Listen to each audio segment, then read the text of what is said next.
History of اسلام کے معزز سامعین کو ہمارے چینل میں خوش آمدید۔ رب العزت سے یہ دعا ہے کہ آپ تمام لوگ جہاں بھی رہیں ہمیشہ ہنستے مسکراتے رہیں۔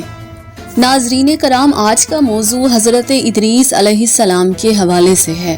حضرت ادریس اللہ تعالیٰ کے وہ نبی ہیں جن کے بارے میں یہ بات روایات سے ثابت ہوتی ہے کہ آپ زندہ آسمان پر اٹھا لیے گئے اور آپ کی طبعی موت یا شہادت نہیں ہوئی۔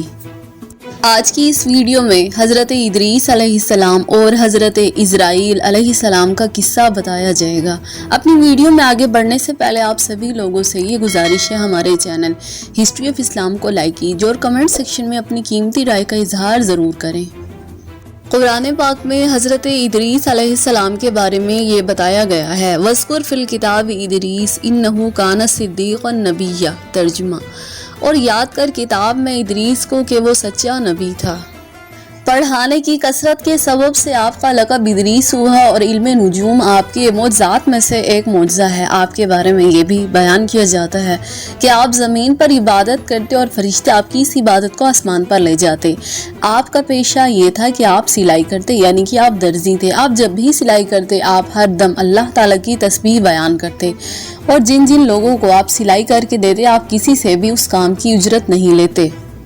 ایک دن آپ اپنے کام سے فارغ ہو کر بیٹھے تو اسی وقت ملک الموت اللہ تعالیٰ کے حکم سے آدمی کی صورت بن کر مہمان کے طور پہ رات کو آپ کے دروازے پر آ پہنچا۔ حضرت ادریس علیہ السلام کو اس دن روزہ تھا۔ جب شام ہوئی تو افطار کا کھانا آپ کا بہشت سے آتا۔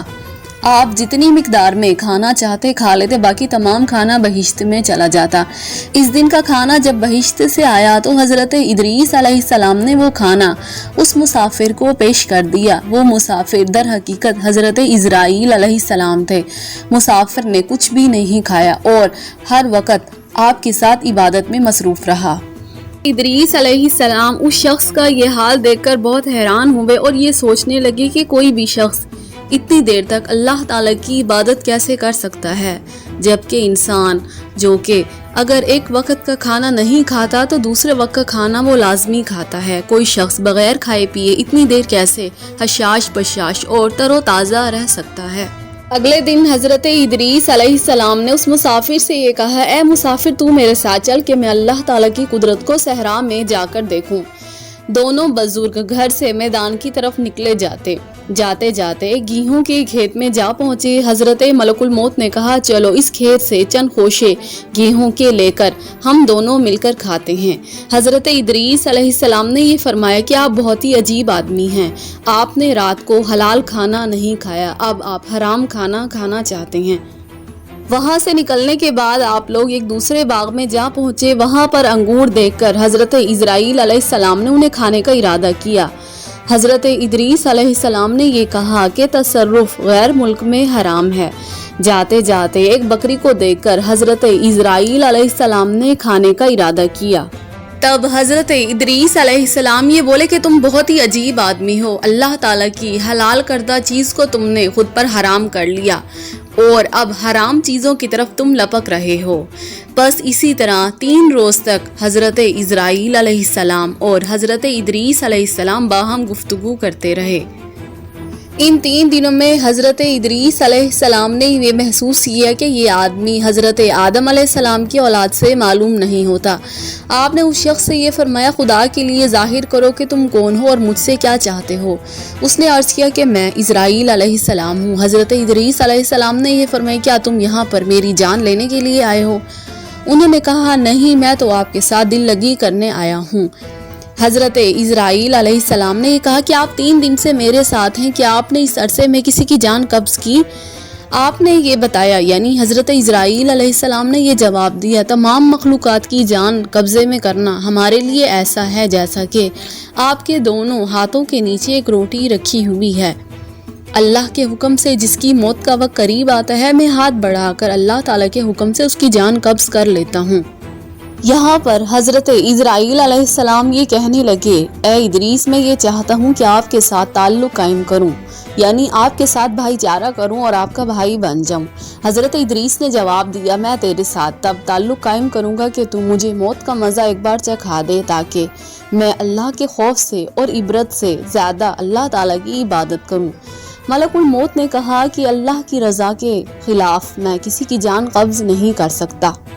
حضرت ادریس علیہ السلام نے اللہ تعالیٰ سے یہ دعا کی کہ اسرائیل سے کہیں کہ میری روح قبض کر لے۔ اسرائیل علیہ السلام نے اللہ تعالیٰ کے حکم سے آپ کی روح قبض کر لی۔ کچھ وقت گزرنے کے بعد اللہ تعالیٰ نے حضرت ادریس علیہ السلام کو دوبارہ زندہ کیا۔ یہاں پر ملک الموت نے آپ سے پوچھا، ادریس علیہ السلام موت کا ذائقہ کیسا ہے؟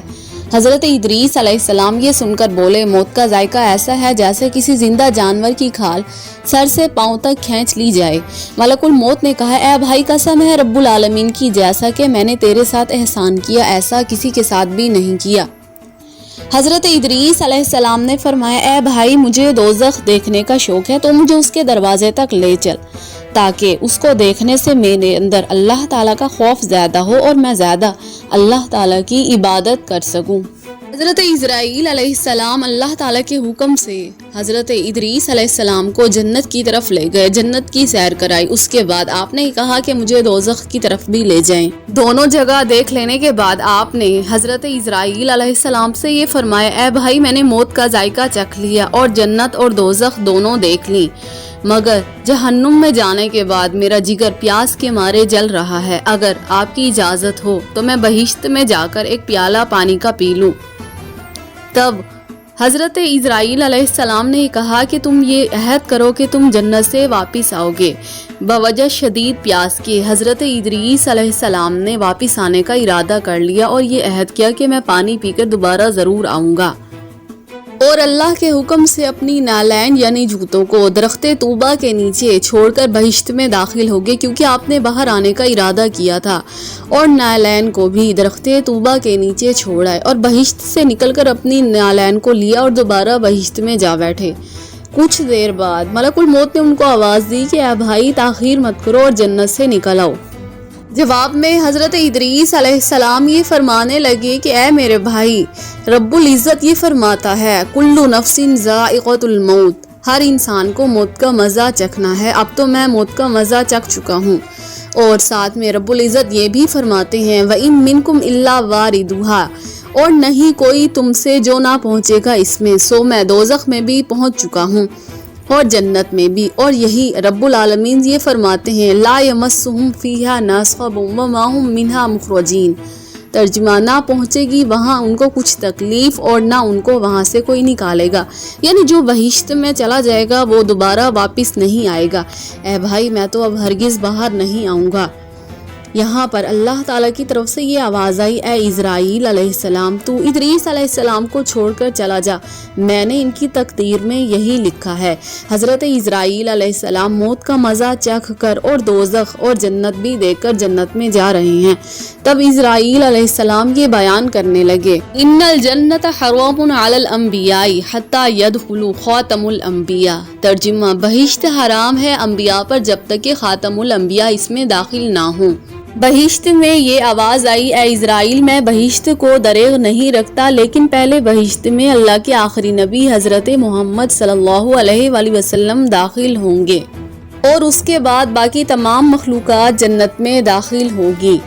دوسرا قول یہ ہے کہ طواف کرنے والے سب طواف کرتے رہیں بہشت میں۔